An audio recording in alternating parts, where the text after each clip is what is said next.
Morning class. So now we'll begin or continue with the topic that we were doing in our previous class. So we were talking about Kingdom Animalia after we completed our Kingdom Plante.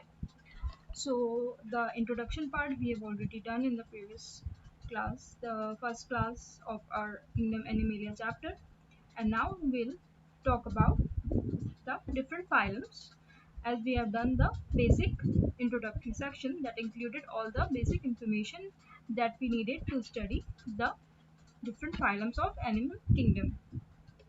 So this is a brief recap of to remind you after all these holidays that what we have done in the previous classes. So first we discussed what is animal, what are the particular characteristics that define that a living organism is an animal or a plant. So these are the characteristics for an animal. To distinguish an animal from a plant, we will consider these particular uh, characteristics. Then all these are animal characters. Then this is the complete process by which uh, animal is formed. That is, once the fertilization is done, fertilization is the uh, combining or the fusion of the sperm as well as egg, and following uh, differentiation as well as growth, which results in the formation of a larva, and that larva then metamorphosize, that is, it changes from a larva to a adult.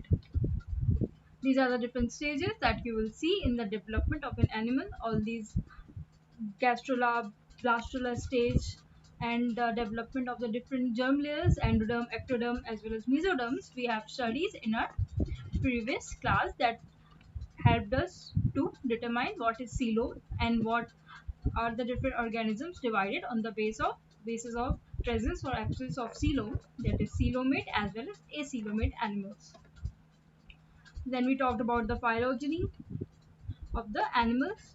This was the uh, chart or the phylogenetic chart, basically, that how the ancestors were related to the present or the or animals that are being present in the current scenario. So this is how the lineage was present, that from the ancestor, that is the or animals that were present at a very earlier stage when the earth was forming, and how these are related to each other as well as to the ancestors. Then they were divided according to the cells. If a body or an animal body is formed of only one cell, they were unicellular, and they were not having any tissues. That's why they were called as only having cellular plant body. Then the tissue was formed, then organ system, and organization. This is how the different organisms were being aligned a specific position in the animal kingdom. This is the hierarchy that I was talking about. From cell, how the aggregation of cell, many cell which are performing particular same function or similar function are combined and they form tissue. Then many tissues performing similar functions and have similar origin, they also combine to form organ. Then organ forms a system, and then a complete organism is formed. Then we talked about the body plans, the simple one as well as the complex one. The most complex one was the blind sac plan. Then we talked about the symmetry, how animals are being divided on the basis of symmetry. The radial symmetry was the type of symmetry which divided organism or any animal completely same from wherever the cut is formed. That is, if the cut is diagonal or the cut is longitudinal or the cut is horizontal, the formation of that organism will be completely same from wherever the cut is being made. Then bilateral symmetry, it divided animal into two equal halves. That is, only two halves were there, like unlike the radial symmetry where many parts were formed, all of the similar sizes. But bilateral symmetry, the symmetry was done and only two halves were being obtained. But these two halves were completely similar. These are the diagrammatic picturization of the different symmetries. Then we talked about the body cavity, that is the coelom, and coelom had some fluid present in it. And what was the function of this coelom? To protect the body from any shock. That is, it worked as a shock absorber for our body. Then again, there was also a presence of pseudocoelom, that is the coelom which was not completely derived from the mesoderm. So a true coelom is that coelom which is derived from the middle middle dermis, that is middle layer of the body, which we call as mesoderm. The outermost is called the ectoderm and innermost endoderm. So when the coelom or the body cavity was present in the mesoderm, that was called as the true coelom. The diagrammatic picturization again, that what is no body cavity, that is acoelomate condition in the first one. Second one, pseudocoelomate, when the body cavity or the coelom was not formed from the mesoderm. And third one, when body cavity is being formed from the mesoderm. Then we talked about the different segmentations, in which organisms the segmentation was formed, and how these segments, different segments, were completely similar to each other, and each segment was called as metamer. Then we talked about civilization. Civilization was the concentration of different nervous tissues, and it forms the head. Civilization basically is just the term that is given to the formation of head. Then the invertebrates. What are invertebrates? These are the animals that lack any backbone, or they do not have any spinal cord. So in the earthworm, you must have seen they can move any way they'll feel like, but it is not possible in our case. So that's why animals like which lack the backbone, they were called as the invertebrates, and they represent 95% of the animal kingdom. So we belong to the rest 5%.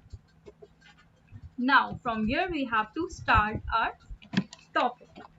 The rest, which we have discussed till now, was all about the revision. So, what is phylum Porifera? This is the most simplest phylum, and we'll study it first and foremost. So, it includes all the sedentary aquatic animals. So, now what are sedentary? Sedentary is the word that is used for those animals or plants that are present or these are those plants or animals are stick to the ground and they cannot move. That is, they are aligned to one place and they do not have the ability to locomote or move from one place to another. That's why they are called as sedentary, and they include mostly the aquatic animals. So they are commonly also called as sponges. So whatever the animals present in the kingdom phylum Porifera are called as sponges. So they are different from all other protozoans. Protozoans we have discussed in very early classes, and they resemble quite like the protozoans, but they are different as they have a higher cellular grade as compared to the protozoa. So they are mostly marine. Marine means they are mostly present in seawater, not in fresh water. They are attached to the rocks, and that's why the word sedentary is used in these places. Only few are found in the fresh water. Then they are solitary or colonial. Means solitary, they can be found alone, that is only one organism may be present attached to the ground, or sometimes they are present in colonies, that is many group of individuals are present at the same place. So solitary word when alone, and colonial when present in groups. Then we talk about their cellular conditions. They are multicellular, that is they are having many cells, and they are acoelomate. Acoelomate, that is they lack any body cavity. Then their body is vase shaped. In the diagram you can see the body resembles a vase shaped structure. Therefore their body is vase shaped. Sometimes it can be cylindrical or cushion shaped also, as well as they are asymmetrical. That is, they do not have any symmetry, and wherever we'll cut, uh, uh, there will be no particular perfect size that we can get. Wherever we'll cut, one will be bigger or and one will be smaller. Unlike that bilateral symmetry where two equal halves were being found on cutting animal or an organism, but in the asymmetry condition, no equal halves are found. One will be bigger and the other will be smaller. They are diploblastic, that is having only two germ layers. The outer germ layer's ectoderm is present and it is made up of pinacocyte cells. The term pinacocyte cell is used only in case of porifera. So this is a distinct feature which we'll use for porifera only. So the outermost layer is of pinacocyte cells and the innermost layer, that is endoderm, it is made up of some peculiar collared cells, that is collar shaped cells, and that we call as choanocytes. So diploblastic because they have only two layers.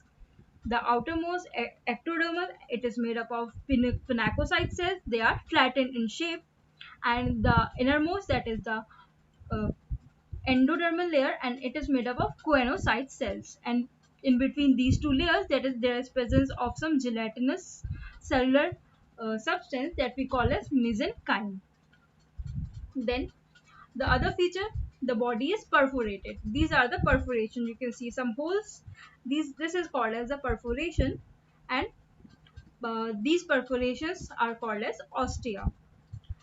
And when one or more large pores are present at the anterior end, this is the anterior end. The end which is mostly considered anterior, which is being subjected to the environmental condition. The one which is present attached to the substratum is called as the posterior end. So anterior end is having a large opening, and that is called as osculum. So basically it is for ingestion as well as excretion of things that they have to use and disuse. So they also possess a peculiar canal system. So Porifera were the first phylum that in which the canal system was found. And what does the canal system specifies? That whatever the water current flows, it helps in the exchange of food and oxygen. So current of water gets inside it, and whatever the food is present in the water, they ingest it, and oxygen is being used utilized from the water only. Then whatever the substance that is not of any use, it is being excreted out from the same pore. So this is the canal system.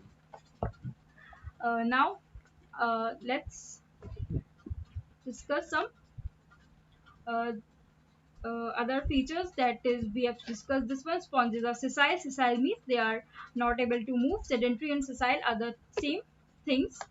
Choanocyte cells we have discussed. The perforation we have discussed. So this is a good diagram that will help you to understand the canal system. So what is this? These are the pores. These are some cells called the amoebocyte cells. These are the choanocyte cells which are present innermost in the endodermis layer. These are flagella that are present inside. And why are they present inside? Because as they are sedentary, they cannot move. But this water canal system helps in the outer flow of water, and these flagella help in the inner and outer flow of water. That's why flagella are present inside. This is the cavity, the central cavity. And then comes the choanocyte cells. Choanocyte cells are present outermost, that is in the ectodermal layer. So the examples of this can be spongilla, and spongilla is also an example of freshwater sponge. So as I told you, mostly are marine, but spongilla is a type of sponge or a kind of porifera that is a freshwater sponge. Then Sycon, Euplectella. Euplectella is also called as Venus flower basket, and these are all the marine poriferas. Now come to the another phylum, that is phylum Cnidaria or the phylum Coelenterata. This type of phylum, what are the distinguishing features of this? They include tentacles. Tentacles are uh, thorn-like structures. Like we see in cactus, there are some thorns present in the outermost position, but these tentacles are a little larger in size. So they bear tentacles, and they are aquatic. Again, they are mostly aquatic, like the poriferas. They are also acoelomate. Acoelomate means no coelom present. Diploblastic, only two germ layers, and having radially symmetry. So they have radial symmetry. Now they all have a tissue level of body organization. Now here we have seen an upgradation, that from the lower ones, the porifera, which were having cells but they were multicellular, now they have evolved, and coelentratas are now of tissue level organization, unlike the poriferas. So the phylum owes its name from coelentron. What is coelentron? Why do this phylum have name coelentron? Because there is an internal cavity that is lined by the endoderm. So the internal cavity that is present inside and it is lined or it is covered by an endoderm. This is called as coelentron, and that's why this phylum is also called as coelenterata. So in this also mostly the marine animals are found. They also have usually radial symmetry in the adult stage. In the early stage, that is in the larval stage, they have no symmetry, but when they grow older and they are completely adult, they have radial symmetry. They possess tissue level organization and they have a single body cavity, and that is called as coelentron, and this coelentron is also called as gastrovascular cavity. They exhibit a blind sac body plan. And what is the blind sac body plan? There is only single opening for ingestion and egestion. So they are surrounded by several finger-like tentacles. So I'll show you in the diagrams what are complete tentacles. These are the tentacles. So this is surrounded completely by the tentacles. They open and close to ingest as well as egest the things that they have to take inside and they have to throw inside whatever is of no use. Now a very unique feature is that they are carnivores, that is they feed on living prey. So these tentacles are basically for trapping the prey, capturing it, using that prey for its nutrition, and whatever the waste is being there from that particular prey that they have ingested, they egest out from the same opening. That's why they have the blind sac plan. Now they have a particular means of unique sting. That is, stinging means when they have the ability to uh, penetrate inside the prey and paralyze it. So what are these stinging cells called? These are called as the nematoblasts. So what are nematoblasts? These, the nematocyst or the nematoblast, these are basically for they have some chemicals which have the ability to paralyze the prey which they are ingesting. And digestion in this case are both intracellular as well as extracellular. That means they sometimes they internalize that prey and digest it inside the body, and sometimes they paralyze the prey and uh, then they use the water as the medium for digestion. They have presence of nematocysts, that are the stinging cells, and they have very complexity, and they are also organ of offense and defense. That is, if they think they are in danger, then they use these nematocyte cells for stinging, and that for some time the person is not being able to uh, or not in his or her senses, then they use that opportunity to protect themselves. So in this, the nervous system is very simple and diffuse network is found. Brain, nerve cord, and ganglion are present, but they are very simple. In Porifera, we have seen there was no any kind of nervous system. It was very uh, primitive type. But in this, a little amount of upgradation we have seen. So there is no presence of any exoskeleton. That is, the body is flexible.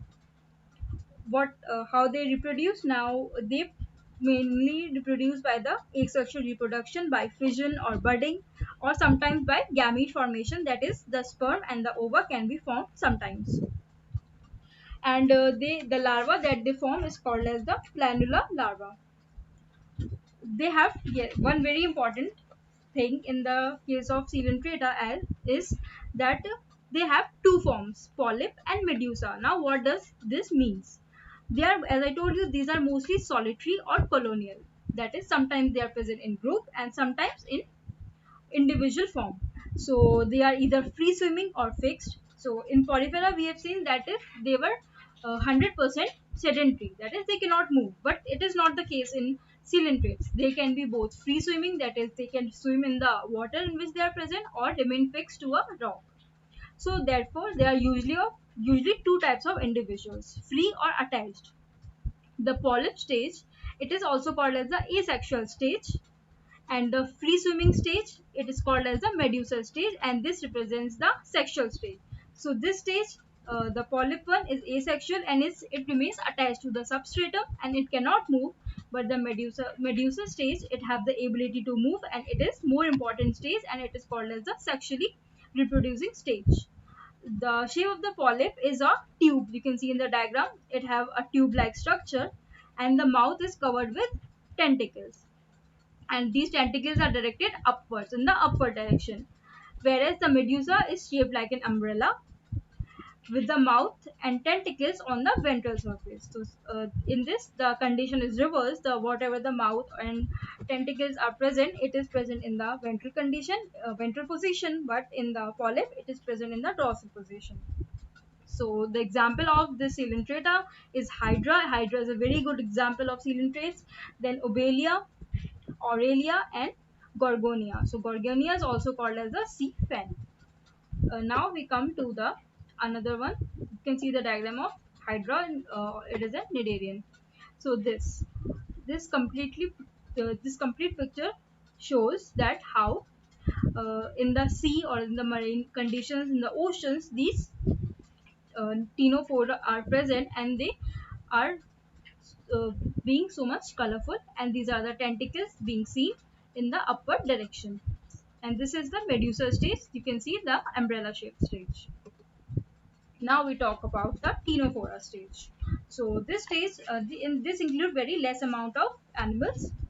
It is a very small group of marine animals. In this also there is marine condition, that is the seawater. They are commonly known as comb jellies or the sea walnuts because of their structure.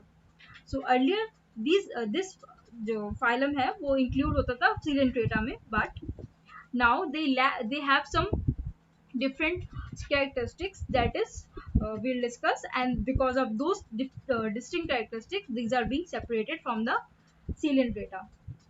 They lack the characteristic nematocysts of coelenterate. So coelenterate have nematocysts, the stinging cells, which is a very important condition if we talk about coelenterata. But in ctenophora, they that nematocysts are completely absent, and that's why they were being thrashed out of the coelenterate phylum, and they were separated in a separate phylum called as ctenophora.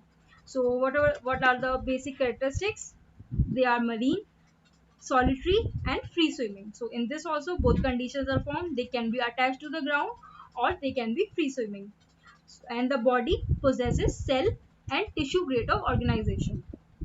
They also have biradial symmetry. Now this is an upgradation again. The biradial symmetry, that is the division of the individual into two equal halves, is being found in the case of ctenophora. They are also diploblastic. Diploblastic means having only two germ layers. On the body of these ctenophora, there are several comb plates present, and these comb plates are composed of long and fused cilia that are arranged in the form of comb. That's why the term comb jellies is also used for them. These are the comb-like structure you can see in the outermost of these ctenophora, and that's why they are called as comb jellies. So the digestive system of these composed of a mouth. This is a mouth, a stomatium, and as well as a gastrovascular canal. This is the canal you can see is the gastrovascular canal. It is basically for ingestion and egestion of food. There are no special organs for excretion, respiration, and circulation. So there is only a very minute or very simple type of nervous tissue found, a nervous system found, and other all organs are not very well made. And this nervous tissue is also very simple type and consists of only some subepidermal plexus. They are bisexual organisms, that is they have both male and female reproductive parts in a same individual. There is no presence of alternation of generation. Now what is alternation of generation? In the plants also we have seen the alternation of generation, the sporophyte changing to gametophyte and gametophyte changing to sporophyte again, and in the animals also the polyp changing to medusa and medusa changing to polyp. So this is called as the uh, alternation of generation. Now what are the examples of this? The Tinoplana, the Bairo, and the Mertensia. All this is the example of phylum Ctenophora. Now the flatworms.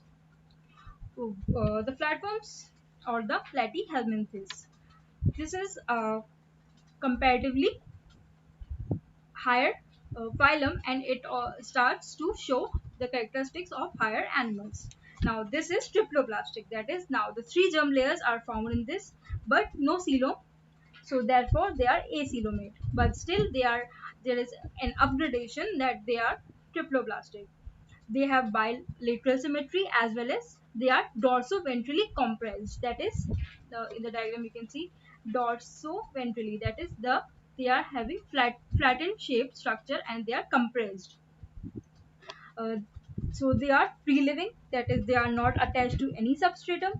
They are mostly of parasitic form, that is, they are chiefly present inside some animal or even human beings for their survival, and they absorb that the food of the animal or the human being on which they are surviving. They are mostly feeding upon the vertebrates. They do not feed upon invertebrates, and they themselves are invertebrates because we are talking about invertebrates till now.